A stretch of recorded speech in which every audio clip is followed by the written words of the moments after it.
I'm here with co-head softball coach Karen Bitter. Coach, you all split the home doubleheader against Limestone this week with a Game 2 win. You totaled 23 hits between the two games, season high 15 in that Game 2 win.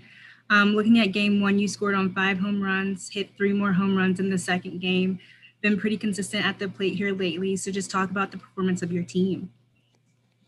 I was really happy with the way we hit the ball. Just unfortunately in the first game, we just kind of dug ourselves in a little bit too big of a hole, I think, to kind of work out of. But all things considered, the girls played, really well short of that one inning. And, just hope we can continue to stay hot at the plate. And Falwell struck out 9 in that second game, improving to 8 wins. And then at the plate, she's recorded a hit in each of her last 4 games and been one of the more consistent players for you there. Also, senior Katie Russell and freshman Kara Long recording hits in each of their last 6 games. So offensively, just kind of talk about what you're seeing from your team right now. Of those 3 specifically that you mentioned, Katie and McKenna, and who was the third? I'm sorry. Kara, thank you. I think what they're doing is they're just doing a really good job of just being a little bit selective at the plate, kind of looking for their pitch, just having good at bats. And, that's kind of what we've talked about, for, this season and this spring is just, really focus on, swinging at strikes and being on time.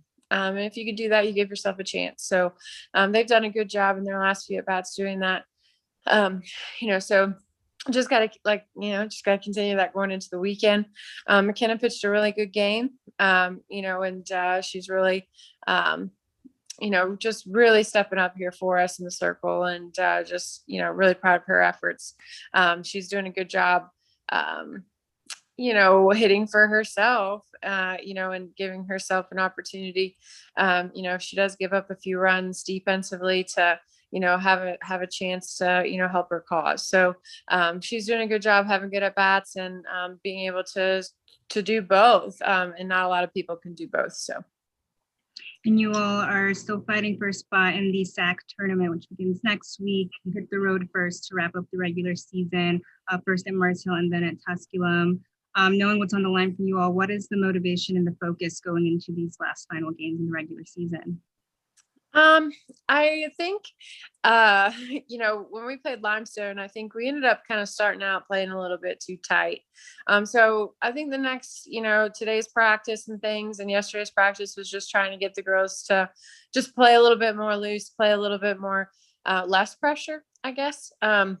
And just trying to relax a little bit more, and just let the game come to them instead of overthinking it or whatever. These are routine plays that we're asking them to make, and they don't have to do any more than just their best. They're 100%. We don't need them to do more than that. So I think that's just kind of the conversation that we've had with them, and we'll continue to do that, going into the weekend.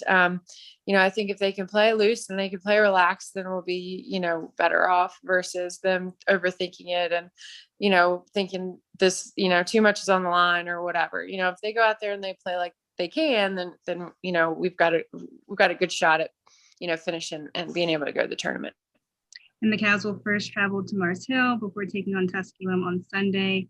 Coach, good luck this weekend and thank you. Thank you. Thanks.